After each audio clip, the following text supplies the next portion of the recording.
Hi hello ನಮಸ್ಕಾರ. Welcome back to Sumash and blogs. ಇವತ್ತು ಕಾಮಧೇನುವಿನ ಬಗ್ಗೆ ಮಾಹಿತಿ ಕೊಟ್ಟರಾಯಿತು ಅಂತ ಹೇಳಿ ಬಂದಿದ್ದೀನಿ. ಯಾರೆಲ್ಲ ನನ್ನ ಚಾನಲ್ ಸಬ್ಸ್ಕ್ರೈಬ್ ಮಾಡ್ಕೊಳ್ದೆ ನೋಡ್ತಿದ್ದೀರಾ, ಪ್ಲೀಸ್ ಸಬ್ಸ್ಕ್ರೈಬ್ ಮಾಡ್ಕೊಂಡು ನೋಡಿ. ಹಾಗೆ ಪಕ್ಕದಲ್ಲಿರೋ ಬೆಲ್ಲೈಕನ್ನ ಕ್ಲಿಕ್ ಮಾಡಿ ಆಲ್ ಅಂತ ಸೆಲೆಕ್ಟ್ ಮಾಡ್ಕೊಳ್ಳಿ. ಬನ್ನಿ ವಿಡಿಯೋನ ಸ್ಟಾರ್ಟ್ ಮಾಡೋಣ. ಕಾಮಧೇನುವಿನ ಬಗ್ಗೆ ನಮ್ಮದೇ ಸಂಪ್ರದಾಯದಲ್ಲಿ ತುಂಬ ಬಹಳ ಪ್ರಾಮುಖ್ಯತೆ ಇದೆ. ಪುರಾಣಗಳಲ್ಲಿ ಹೇಳಿರುವ ಹಾಗೆ ಕಾಮಧೇನು ಇಡೀ ವಿಶ್ವಕ್ಕೆ ತಾಯಿ ಅನ್ನೋ ವಿಚಾರ ನಿಮ್ಗೆ ಗೊತ್ತಾ? ಬೆಳಗ್ಗೆ ಎದ್ದ ತಕ್ಷಣ ಹಸುವಿನ ಮುಖ ನೋಡೋ ಬದಲು ಹಸುವಿನ ಬಾಲ ನೋಡಬೇಕು ಅಂತ ಹೇಳಿ ಹೇಳ್ತಾರೆ. ಯಾಕೆ ಬಂತು ಈ ಪದ್ಧತಿ ಅಂತ ಗೊತ್ತಾ ನಿಮಗೆ? ಇದಕ್ಕೆ ಒಂದು ಚಿಕ್ಕದಾದಂತಹ ಕಥೆ ಇದೆ. ಆ ಕಥೆನ ಆಮೇಲೆ ಹೇಳ್ತೀನಿ.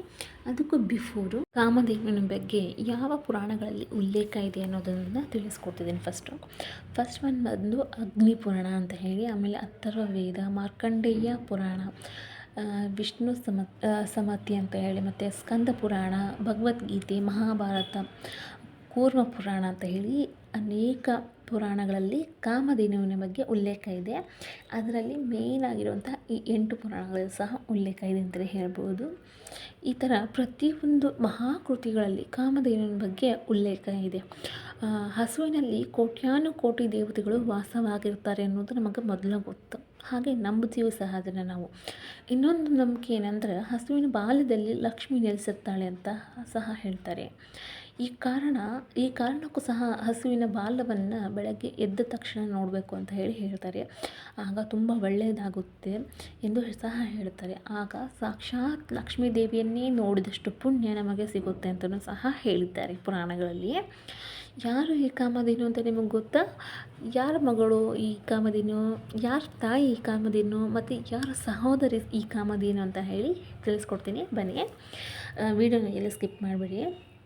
ಈ ಕಾಮಧೇನು ರುದ್ರರಿಗೆ ತಾಯಿಯಂತೆ, ಹಾಗೆ ವಸುಗಳ ಮಗಳು ಸಹ ಈ ಕಾಮಧೇನು, ಮತ್ತು ಸೂರ್ಯನ ಸಹೋದರಿ ಈ ಕಾಮಧೇನು. ಗೊತ್ತಾಯ್ತಲ್ವ? ಯಾರ ತಾಯಿ? ರುದ್ರರಿಗೆ ತಾಯಿ, ವಸುಗಳ ಮಗಳು, ಸೂರ್ಯನ ಸಹೋದರಿ ಅಲ್ವಾ?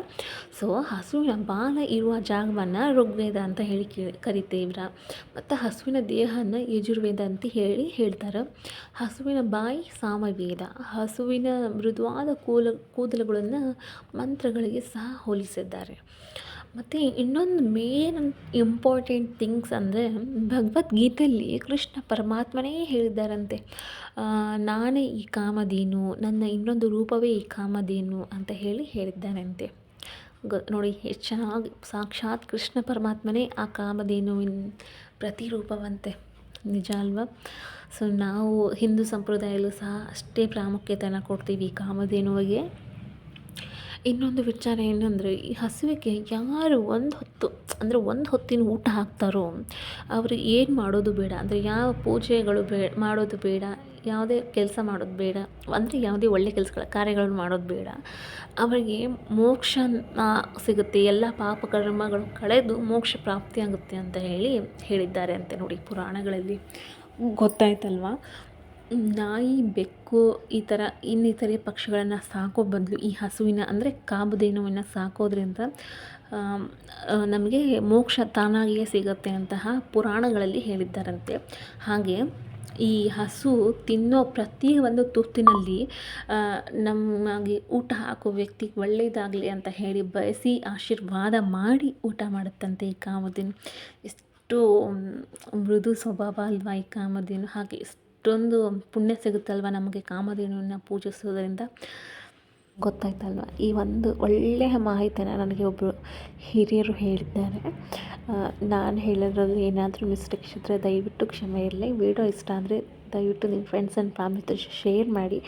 ವಿಡಿಯೋ ಬಗ್ಗೆ ನಿಮ್ಮ ಅನಿಸಿಕೆನ ಕಮೆಂಟ್ ಬಾಕ್ಸಲ್ಲಿ ಬರೀಲಿ. Thanks for watching my videos.